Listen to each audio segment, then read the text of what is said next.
इसे देखकर एकदम से ये मैं नहीं कहूंगा कि मजा नहीं आया, लेकिन फिर भी वो बात नहीं है अब मिर्जापुर के इस सीरीज में। जी हाँ दोस्तों, एक तो कैरेक्टर नहीं है, दूसरा ये है कि सबके पास पावर है लेकिन हर कोई लड़ रहा है। गद्दी गुड्डू भैया को मिला है, घंटा मिला है।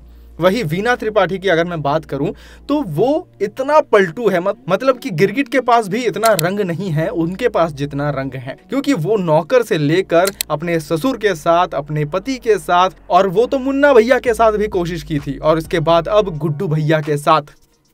टपाटप टपाटप टपाटप। अब दोस्तों इस सीरीज में क्या है मैं आपको बताता हूँ। सीरीज के ट्रेलर को रखा गया है ठीक ठाक, मुझे एवरेज लगा, वो वाइब मिला ही नहीं जो मिलना चाहिए इस सीरीज के ट्रेलर से। सबसे पहले मुन्ना भैया नहीं है, या फिर पिछले जितने भी कैरेक्टर्स थे जिनके साथ हम काफी ज्यादा जुड़ चुके थे वो बिल्कुल दिखाई नहीं दिए। पंकज त्रिपाठी का लास्ट में रोल है, बाकी जितना भी यहाँ पर कैरेक्टर है वो सभी लड़ रहे हैं, बेवजह लड़ रहे हैं, सब बदला ले रहे हैं, मतलब और कुछ नहीं है सीरीज में। बस थोड़ा सा धोखा आपको देखने को मिलेगा, थोड़ा एडल्ट सीन आपको देखने को मिल सकता है, थोड़ा सा काम वासना है, और बाप और बेटे का यानी कि गुड्डू के बाप और गुड्डू के साथ जो रिश्ता है वो थोड़ा सा यहाँ पर कॉन्फ्यूजन दिखाया जाएगा। प्रियांशु पेन्यूली जो है उनके कैरेक्टर को यहाँ पर थोड़ा सा एक्सपेंड किया गया है, बाकी जितने भी कैरेक्टर हैं उन सभी के पास पावर दे दिया गया है, ऐसा यहाँ पर रखा गया है। सीरीज की स्टोरी बहुत सीधा साधा तो नहीं है, लेकिन गुड्डू भैया के हाथ में जैसे ही सिंहासन लगा वैसे ही वो त्रिपाठी चौक में जाकर वो त्रिपाठी का जो मूर्ति है उसे तोड़ दिया, और फिर हमें देखने को मिला वीना त्रिपाठी किस तरीके से वो बता रहे हैं कि अब गुड्डू का ही बोलबाला होना चाहिए पूरे मिर्जापुर में। उसके साथ अगर शरद की बात की जाए तो शरद भी कालीन भैया के लिए लड़ रहे हैं और उनके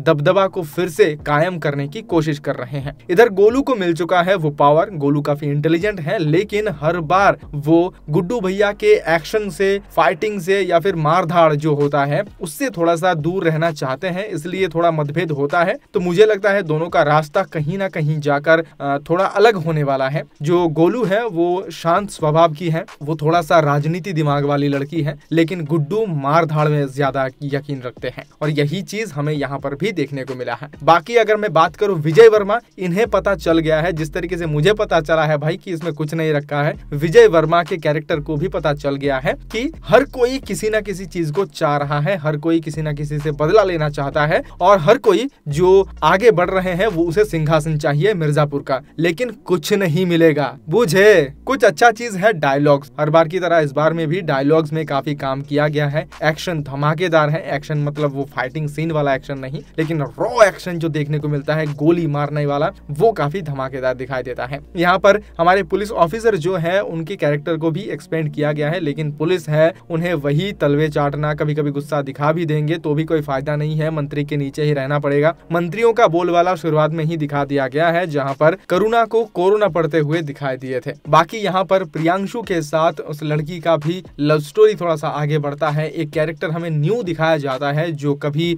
विजय वर्मा के गोद में भी दिखाई देते हैं, शायद वो उसकी बीवी हो सकती है, और एक्चुअली इतना दिन पुराना हो गया मैं खुद भूल चुका हूँ भाई। और वही अगर मैं बात करूँ तो गुड्डू भैया के साथ भी रात में गपागप करते हुए किसी एक लड़की को दिखाया गया है, वो शायद वो हो सकते हैं, मुझे लगता है। अब चेंजेस आ सकता है सीरीज में अगर हम देखेंगे तो। यहाँ पर जितना भी चीज हमें दिखाया गया है उससे लगभग यही लग रहा है, हर कोई लड़ने वाला है। लेकिन क्या लगता है आपको कि सीजन 3 के एंड में वो कुर्सी फिर से कालीन भैया के पास चला जाएगा? मुझे ऐसा लगता तो नहीं है, लेकिन कालीन भैया जिस तरीके से वापस आ रहे हैं इस बार हो सकता है कि कुछ नयापन हमें देखने को मिले एंड में। सीरीज में मुझे लगता नहीं है कि कुछ होने वाला है, क्योंकि सीजन 3 में जितना कालीन भैया का रोल होगा उसी अनुपात में यहाँ पर दिखाया गया है, यानी कि सीरीज के ट्रेलर में दिखाया गया है, तो थोड़ा कम होने वाला है। शुरुआत में शरद ही इस गेम को खेलेंगे और पीछे जैसे कालीन भैया के पिताजी डायलॉग बाजी करते थे वैसे ही ये बुद्धि देने वाले हैं। कालीन भैया की अगर सबसे बड़ी गलती मैं कहूँ तो शायद उसका दूसरा शादी करना हुआ। वही वीना त्रिपाठी के वहाँ पर हमने उनके बच्चे को भी देखा है जिसे ये गद्दी मिल सकता है। वही अगर मैं बात करूँ मुन्ना भैया के कैरेक्टर की और उनके साथ साथ जुड़े हुए उनके वाइफ की, तो वो अब सोचते हैं कि अब मुख्यमंत्री बनने के बाद मुन्ना का जहाँ पर मृत्यु हुआ है वहीं से मेरा राजनीति शुरू होगा, यानी कि ये सिंपैथी लेकर वो आगे काम करने की कोशिश करेंगे, पर गुंडागर्दी खत्म तो बिल्कुल नहीं होने वाला है। गुड्डू का एक्शन